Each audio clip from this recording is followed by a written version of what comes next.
Justiça de São Paulo concede liberdade à mulher presa por suspeita de envolvimento no incêndio da estátua do Borba Gato. Jéssica Barbosa deixou a carceragem na tarde desta sexta, 30. Polícia se manifestou a favor da revogação da prisão da mulher, mas pediu que o marido, Paulo Galo, continue na cadeia. Advogado do casal afirma que prisão é arbitrária. A Justiça de São Paulo concedeu nesta sexta-feira, 30, liberdade para Jéssica Barbosa, que foi presa por suposto envolvimento no protesto, que incendiou a estátua de Borba Gato, na zona sul de São Paulo, no último sábado, 24. Ela deixou a prisão no final da tarde e não foi indiciada. A Polícia Civil, que apura o caso, se manifestou a favor da revogação da prisão temporária de Jéssica Barbosa. O delegado pediu, no entanto, que o marido, Paulo Lima, conhecido como Paulo Galo, continue preso. Os dois tiveram a prisão temporária decretada na quarta-feira, 28, após se apresentarem espontaneamente ao 11º Distrito Policial. Paulo admitiu ter participado do ato e afirmou que o objetivo era abrir o debate sobre a homenagem ao bandeirante Borba Gato. Jéssica, no entanto, disse à polícia que estava em casa cuidando da filha de 3 anos e do irmão no momento da manifestação.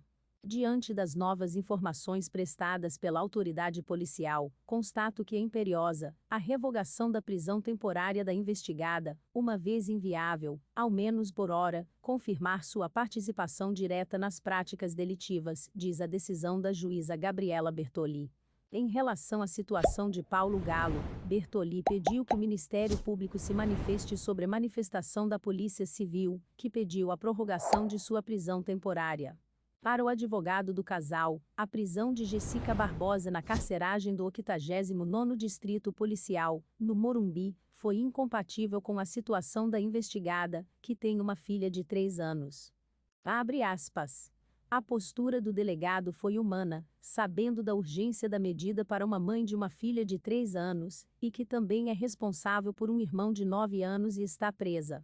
A juíza se omitiu, inclusive, ao não conceder prisão domiciliar para essa mãe. Fecha aspas. Disse o advogado de Barbosa. Andrade disse ainda que a defesa já manifestou posicionamento contrário à manutenção da prisão de Galo, que considera arbitrária. Tem um elemento político por trás. Essa prisão é absolutamente arbitrária e juridicamente não se sustenta. Em momento nenhum ele fugiu, se escondeu ou tentou atrapalhar as investigações. Pelo contrário, está colaborando. Se apresentou espontaneamente, autorizou a entrada da polícia em sua casa e nada de ilegal foi encontrado, afirma o advogado. Em interrogatório à polícia, Paulo Galo afirmou que o objetivo do ato era chamar a atenção e abrir o debate sobre homenagens a figuras históricas controversas e sobre seu papel social. Disse também que considera que a meta foi alcançada, não tendo intenção de realizar novos atos em monumentos. Para aqueles que dizem que a gente precisa ir por meios democráticos, o objetivo do ato foi abrir o debate. Agora, as pessoas decidem se elas querem uma estátua de 13 metros de altura de um genocida e abusador de mulheres, disse em uma rede social.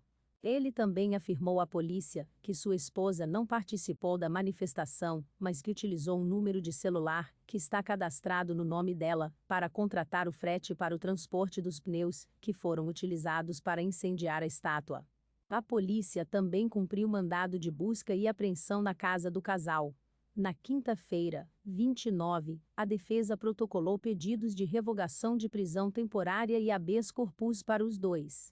Bandeirantes como Borba Gato desbravaram territórios no interior do país e capturaram e escravizaram indígenas e negros.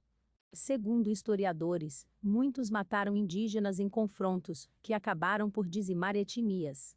Também estupraram e traficaram mulheres, além de roubar minas de metais preciosos nos arredores das aldeias, conforme o livro Vida e Morte do Bandeirante, de Alcântara Machado. Além de Paulo, Danilo Oliveira também compareceu à delegacia de forma espontânea e assumiu sua participação no ato. Ele foi indiciado, mas não há pedido de prisão contra ele. No domingo, 25, a Justiça concedeu liberdade provisória para outro homem suspeito de envolvimento no incêndio. O suspeito teria dirigido o caminhão, que foi identificado e apreendido pelos policiais. Ele responde pelo crime de associação criminosa e por causar incêndio, expondo a perigo o patrimônio de outra pessoa. O homem também é acusado de ter adulterado a placa do caminhão usado na ação.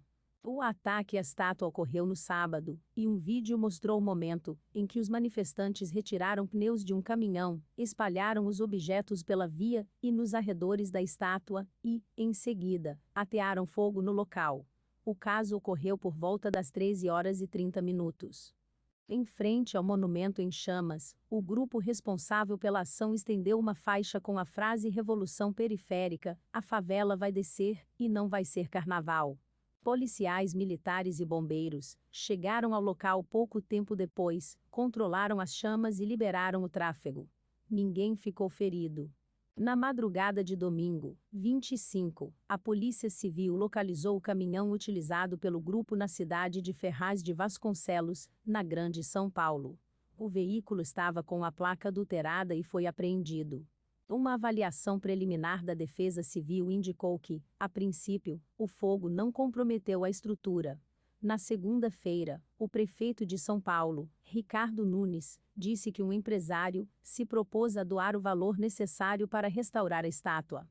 A Guarda Civil Metropolitana, GCM, informou que irá aumentar o número de rondas pela Praça Augusto Tortorello de Araújo, onde fica a estátua de Borba Gato. Esta não é a primeira vez em que a estátua na zona sul de São Paulo é alvo de protestos. Em 2020, crânios foram colocados ao lado de monumentos de bandeirantes, para ressignificar a história de São Paulo. Alguns projetos de lei pedem a proibição ou a retirada de monumentos que homenageiam figuras, como a de Borba Gato. As propostas têm como objetivo principal estabelecer uma política pública de combate ao racismo por meio do reconhecimento do papel que figuras históricas tiveram na prática escravagista. Há discussões na Câmara dos Vereadores da capital, na Assembleia Legislativa do Estado e na Câmara dos Deputados, mas em nenhuma dessas casas legislativas os projetos foram votados ainda. Segundo o escritor Abílio Ferreira, os projetos de lei colocam em discussão a presença dos monumentos nas cidades. Abre aspas. Eles reivindicam que esses monumentos sejam debatidos, que haja participação da sociedade civil na avaliação de que monumento fica onde, e se os monumentos devem ser retirados, e se retirados para onde vão. São projetos que reivindicam um debate, uma participação maior em relação maior a essas homenagens. Até agora isso não tem acontecido. Fecha aspas. Disse Ferreira. O debate sobre a manutenção de homenagens a escravocratas também ocorreu em outros países, que chegaram a substituir estátuas, sob influência do movimento Black Lives Matter. Em junho de 2020, manifestantes derrubaram uma estátua do traficante de escravos Edward Colston em Bristol, na Inglaterra, durante atos antirracistas que ocorreram após a morte de George Floyd, cidadão negro sufocado por um policial branco em Minneapolis, nos Estados Unidos. A estátua, que foi jogada no rio pelos manifestantes, foi substituída pela escultura de uma manifestante negra com o punho erguido. A instalação foi feita em uma operação noturna secreta por uma equipe dirigida pelo artista Mark King, mas pouco depois foi retirada do local. Se inscreva para acompanhar a cobertura completa dessa notícia e de muitas outras.